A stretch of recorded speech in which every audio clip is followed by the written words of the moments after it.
Hello, j'avais envie de vous faire une vidéo sur combien l'univers, enfin nous-mêmes en fait, parce que nous sommes l'univers, on se challenge en fait pour incarner ce qu'il y a de mieux à l'intérieur de nous, mais aussi pour aller guérir ce qu'il y a de plus fragile à l'intérieur de nous.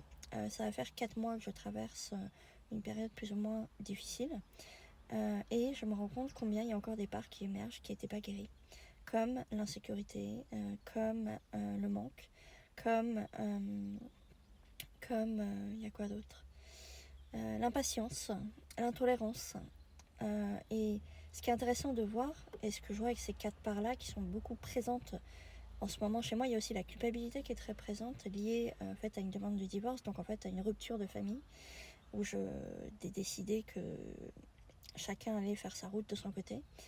Et ce qui est intéressant, je crois que c'est la première fois de ma vie, quasiment à 50 ans, que je prends conscience que là où on m'attend, c'est d'aller chercher moi-même ma stabilité à l'intérieur de moi.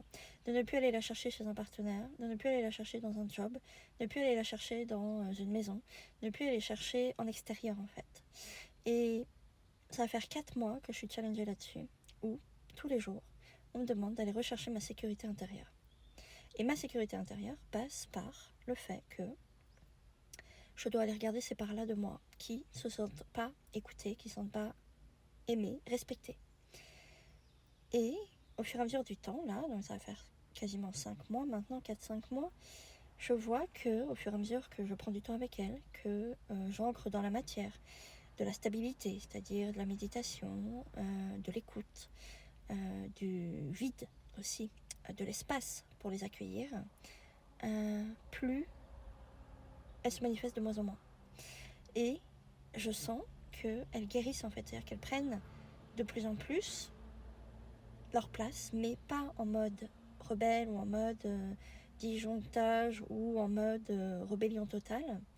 Plutôt, elles viennent là pour me soutenir dans ce que j'ai envie de réaliser, c'est-à-dire le mouvement souverain et libre que j'ai créé et qui me tient particulièrement à cœur parce que je pense que nous sommes énormément de femmes. Alors moi j'ai un chemin de vie 5, regardez mon chemin de vie, et moi je sais ce que je suis venue travailler ici en incarnation, c'est la liberté, mais pas la liberté à n'importe quel prix, pas la liberté en écrasant les autres, pas la liberté en faisant ce que je veux. C'est la liberté par l'ancrage, par la sécurité, par poser des fondations saines. Et en fait le chemin de vie 5, c'est ça qui nous est demandé. Plus il y aura de fondations saines, plus il y aura de liberté, de fondations saines, plus il y aura d'ancrage à l'intérieur de soi, plus il y aura de stabilité, plus la liberté va être accessible. Alors nous ne sommes pas tous là à chercher de la liberté, hein. Chacun a, en fonction de son chemin de vie, différentes choses à relever comme défis. Et moi je sais que la liberté, dans d'autres vies, j'ai été dans les extrêmes, j'ai été dans l'abus, j'ai été dans la violence, pour l'avoir vu en séance d'hypnose régressive dans les vies antérieures. Et aujourd'hui, je vois que, en fait, le chemin de vie 5, il nous est vraiment demandé d'aller trouver l'équilibre à l'intérieur de nous, d'aller chercher cet équilibre pour, derrière, accéder à la liberté qu'on recherche foncièrement, parce que c'est une de nos valeurs premières, la liberté. Et en fait, vous savez quoi, c'est hyper challengeant, en fait, d'aller chercher de l'équilibre à l'intérieur de soi lorsque vous avez grandi dans du chaos, lorsque vous n'avez pas été capable d'avoir des relations saines, lorsque vous n'avez pas été capable de, je dirais, avancer au niveau de votre chemin, mais plutôt au centre que plutôt dans les extrêmes des deux côtés. Et en fait, je pense que pour y arriver, il faut y mettre de la conscience, mais aussi, il faut prendre conscience combien nous sommes tout le temps, en fait, dans nos excès, et que on a besoin d'aller chercher cette stabilité émotionnelle à l'intérieur de nous, parce que c'est pas l'extérieur qui va nous la donner. Et si vous la cherchez à l'extérieur, sachez que c'est pas la solution, parce qu'en fait c'est pas vous qui l'ancrez.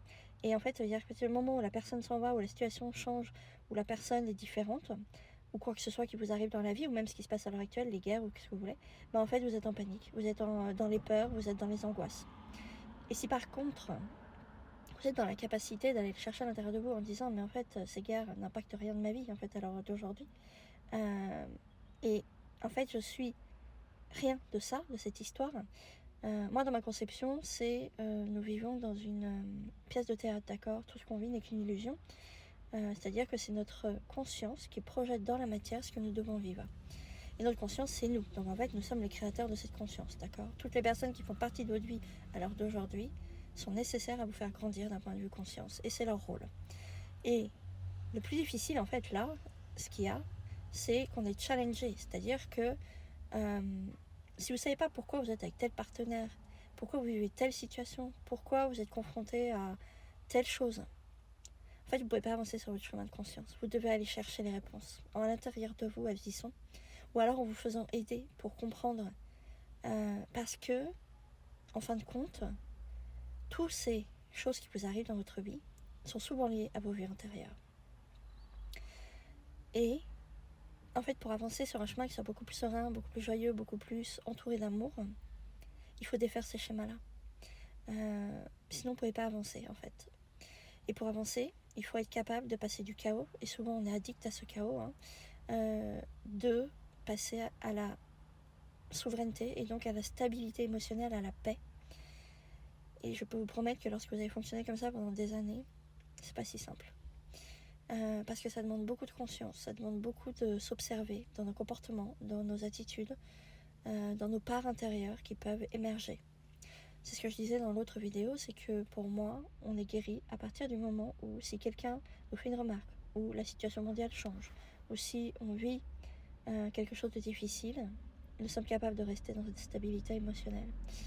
Et on ne part pas dans tous les sens. C'est-à-dire qu'on est ancré dans la matière, on cherche des solutions et on ne laisse pas ses parts créer des scénarios qui n'existent pas.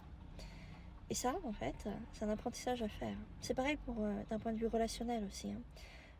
Souvent, on est addict à des personnes qui sont juste un reflet de nous-mêmes. Et si ça, on n'a pas conscience, en fait, on ne peut pas le changer.